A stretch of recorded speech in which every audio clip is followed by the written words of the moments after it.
নমস্কার। বিদিশার গল্প পাঠের আসরে সকলকে আর একবার স্বাগত।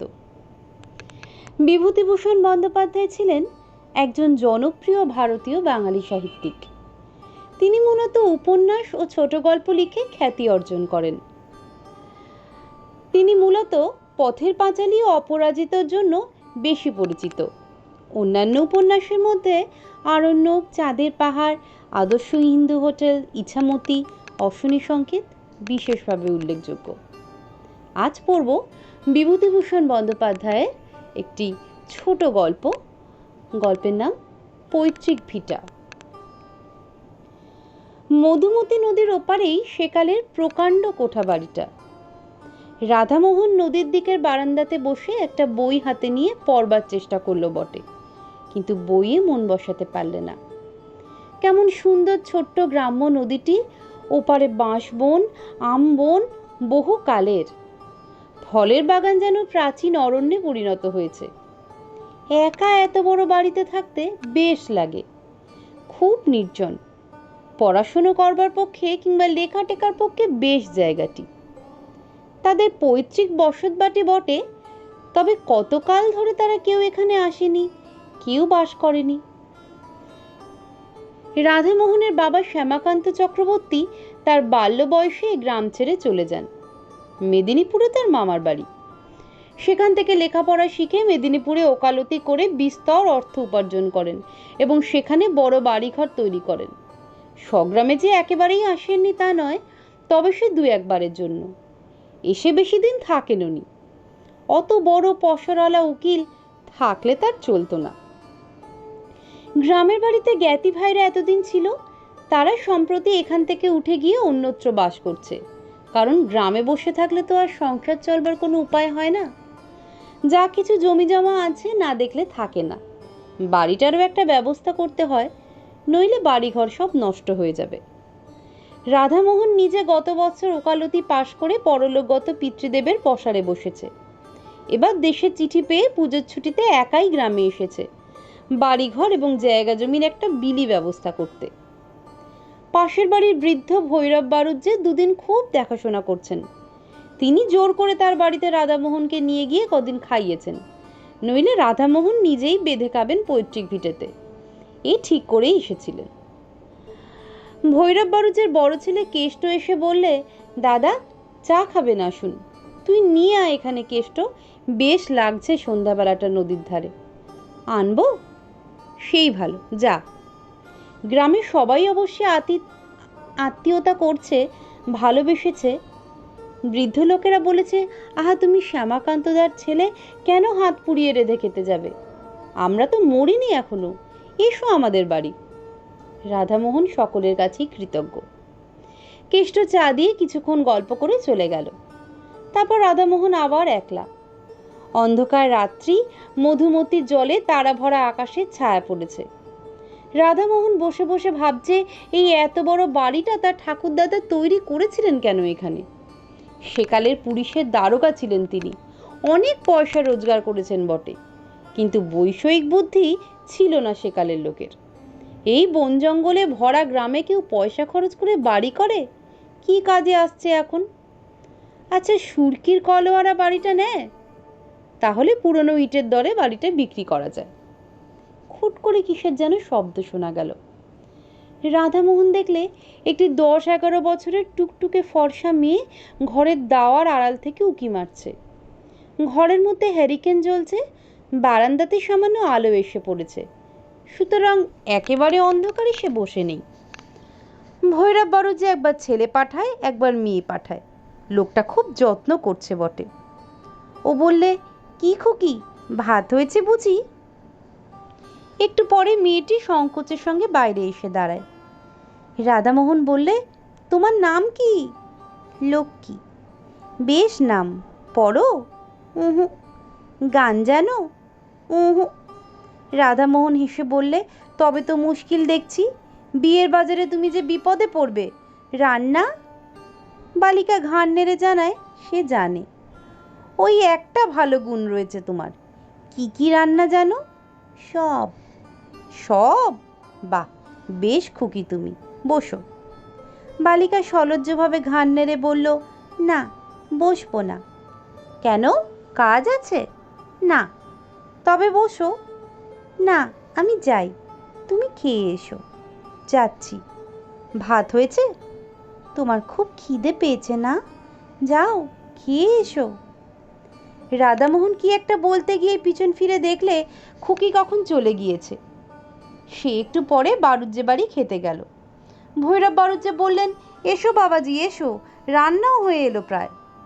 রাধামোহন বললে, হ্যাঁ, আপনার মেয়ে ডাকতে গিয়েছিল যে। খাওয়া দাওয়া করে রাধামোহন চলে এলো। একা নির্জন বাড়িতে তার বেশ লাগে। তার পূজ্যপাদ পিতৃপুরুষরা যেন অদৃশ্য চরণে এখানে বিচরণ করেন। এই বাড়িতে তার পিতামহ বাল্যকালে খেলে বেরিয়েছেন। তার পিতামহী নববধূ রূপে এসে দুধে আলতায় পা রেখে দাঁড়িয়েছেন প্রথম এ বাড়ির প্রাঙ্গণে। আজ তারা বিদেশে গিয়ে বড় বাড়ি ফেদে বাস করছে, দেশকে ভুলেছে। গভীর রাত্রে ঘুমের ঘোরে সব পূর্বপুরুষেরা যেন এসে অনুযোগ করেন, কেন আমাদের ছেড়ে চলে গেলে, কি করেছিলাম আমরা। পরদিন সকালে উঠে সে নিজের জমি জমা নিয়ে ব্যস্ত। সারা দিন কাটলো সেভাবে। রাত্রে বারান্দাতে বসেছে, আবার সেই খুকিটি এসে দরজার আড়ালে দাঁড়ালো। প্রথমটা রাধামোহন টের পায়নি। বড় লাজুক মেয়ে, নিঃশব্দ চরণে কখন যে এসে দাঁড়ায়। রাধামোহন বললে, খুকি। ভাত হয়েছে নাকি? আজ দেরি হবে, মাংস রান্না হচ্ছে তোমার জন্য। সত্যি? তবে তো আজ ফিস্টির ব্যবস্থা। ও, তুমি বুঝি ফিস্ট মানে বুঝতে পারলে না? ভোজ যাকে বলে। কি বলো? খুকি হেসে চুপ করে রইল। বেশ মেয়েটি, বেশি কথা বলে না, শান্ত সলজ্জ ব্যবহার। রামমোহন বললে, তোমার মামার বাড়ি কোথায় খুকি? ভুলে গিয়েছি। ভুলে গিয়েছি কিরকম? সেখানে যাও না? খুকি ঘাড় নেড়ে বললে, না। রাধামোহনের হাসি পেলে খুকির কথায়। বেশ নিঃসংকোচ ভাবর। খুকি আবার বললে, তুমি একা এসেছো কেন? রাধামোহন হাসতে হাসতে বললে, কেন বলো তো? বৌছিতে নিয়ে এসো, এত বড় বাড়ি পড়ে আছে, আমোদ করুক। তোমার তাই ইচ্ছে খুকি? খুব, আমি তো তাই চাই। কেন? কতকাল এ বাড়ি এমনি পড়ে আছে না, কেউ পিদিম দেয় না। এই কথাটা ওর মুখ থেকে শুনে রাধামোহনের আশ্চর্য লাগলো। এতটুকু মেয়ের মুখে এমন কথা, পাকা গিন্নির মতো। ও কৌতুকের সঙ্গে বললে, তাতে তোমার খারাপ লাগে নাকি খুকি?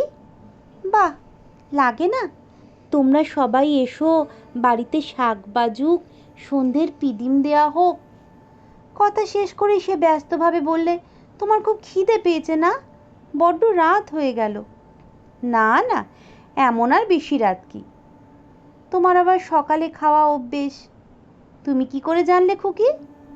অস্ফুট হাসির সুর মাত্র শোনা গেল, কোনো উত্তর এলো না।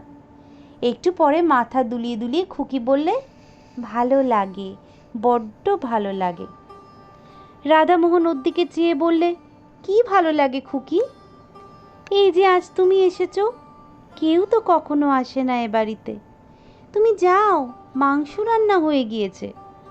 হয়ে গিয়েছে? তুমি কি করে জানলে? খুকি হেসে বললে, আমি জানি যে, যাও তুমি। দাঁড়াও, আমি মুখটা ধুয়ে আসি, একসঙ্গে যাব। মুখ ধুয়ে এসে কিন্তু রাধামোহন খুকিকে আর দেখতে পেলে না। চঞ্চল মন ছেলে মানুষ আগেই চলে গিয়েছে। বেশ খুকিটি, কেমন পাকা পাকা কথা বললে, হাসতে হাসতে প্রাণ যায়। ভৈরব বাড়ুজ্যে ওকে দেখে বললে, এসো এসো বাবাজি, এই তোমায় ডাকতে পাঠাচ্ছিলাম। আজ একটু বেশি রাত হয়ে গেল, একটু মাংস নেওয়া হলো আজ। বলি, রোজ রোজ ডাল ভাত ওরা খেতে পারে না। আমার বাড়ি আজ দুদিন খাচ্ছে, সে আমার ভাগ্যি, নইলে ওদের অভাব কি। তাই আজ। রাধামোহন সলজ্জভাবে বললেন, না না, সে কি কথা, যা জুটবে তাই খাবো। পর ভাবেন নাকি কাকা, আমি তো বাড়ির ছেলে। পরদিনও আবার খুকি সন্ধ্যার সময় এসে হাজির। রাধামোহন বললে, এসো খুকি, তোমার কথাই ভাবছিলাম। খুকি হেসে বললে, আমার কথা? সত্যি তোমার কথা। খুকি ছেলে মানুষই ঘাড় ঘুরিয়ে হেসে বলে, কেন, আমি জানি। তুমি জানো? জানি, কিন্তু বলবো না। রাধামোহন আজ খানিকটা সন্দেশ আনিয়ে রেখেছে, খুকিকে দেবে বলে। অবশ্য আনিয়েছিল হরিনন্দীর চাকর অমূল্যকে দিয়ে, ইসলামকাঠির বাজার থেকে। ইসলামকাঠি সন্দেশ এ অঞ্চলে বিখ্যাত। অমূল্য দেখা যাচ্ছে গল্প করে বেরিয়েছে। রাধামোহন মনে মনে বিরক্ত হয়ে উঠল অমূল্যের ওপর। খুকিকে হঠাৎ খুশি করে দেবে সন্দেশ হাতে দিয়ে ভেবেছিল, সে আর হলো কই। তবুও রাধামোহন বললে, তুমি জানো না খুকি। কি বলো তো? খুকি মৃদু মৃদু হেসে বলল, জানি আমি। ওর হাসির মধ্যে এমন একটা বিজ্ঞতা আছে যে রাধামোহন আর কোনো প্রশ্ন করলে না এ নিয়ে। ও জানে। ওর মৃদু হাসির মধ্যে দিয়েই সে কথা বোঝা গেল। অমূল্যটা আচ্ছা তো, পাড়া গায়ের লোকের পেটে কোনো কথা থাকে? খুকি আবদারি সুরে বললে, কই দাও আমাকে সন্দেশ। রাধামোহন ব্যস্ত হয়ে ওকে সন্দেশ দিতে গেল, কিন্তু ওকে আর সেখানে দেখা গেল না। চঞ্চলা বালিকা কখন হঠাৎ চলে গিয়েছে। ওর ধরন বড় আশ্চর্য রকমের। আহারের সময় ভৈরব বাড়ুজের বাড়িতেও সন্দেশটা নিয়েই গেল।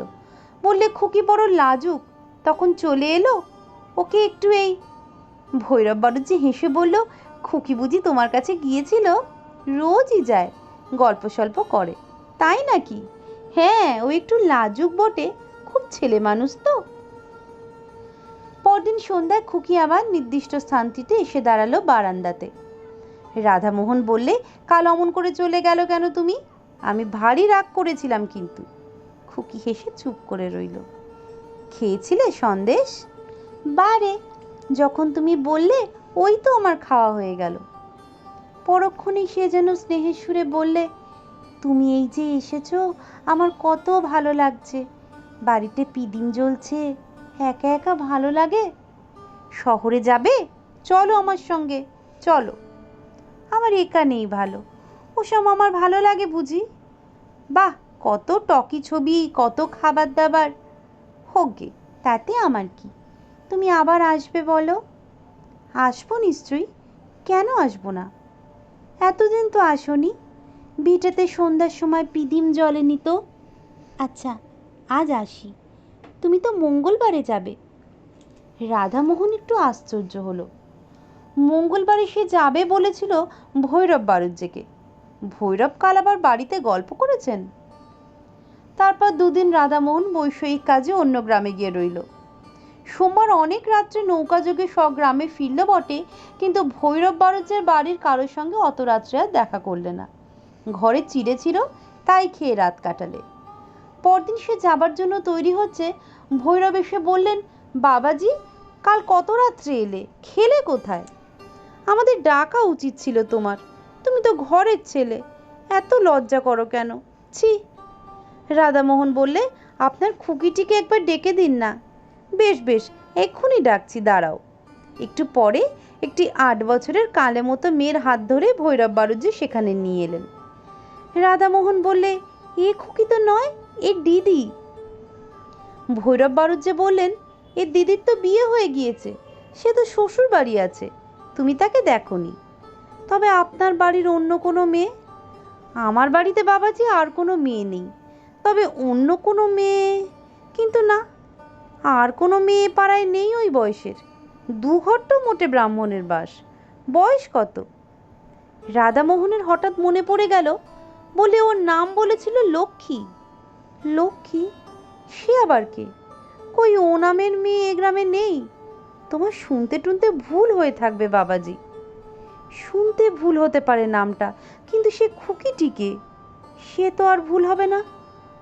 কই বাবাজি, বুঝতে তো পারলাম না। ও বয়সের ও নামের মেয়ে আমাদের পাড়ায় কেউ নেই ঠিকই। রাধামোহন চিন্তিত মনে বিদায় নিলে। আশ্চর্য ব্যাপার, খুকি বা আর দেখা করতে এলো না কেন?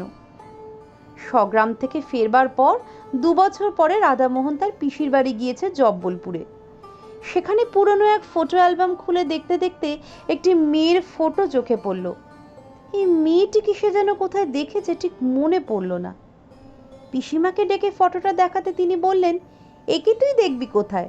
ও তো আমার ছোট বোন, তোর ছোট পিসি। 12 বছর বয়সে মারা যায়, তখন তুই কোথায়?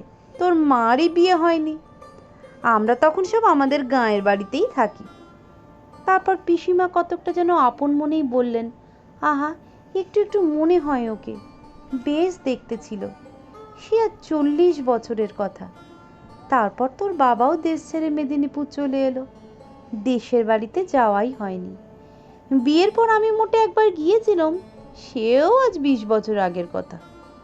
রাধামোহন অবাক হয়ে চেয়ে রইল অ্যালবামখানা হাতে। হঠাৎ মনে পড়াতে বললে, কি নাম ছিল ছোট পিসিমার? পিসিমা উত্তর দিলেন, লক্ষ্মী। সকলকে অনেক ধন্যবাদ।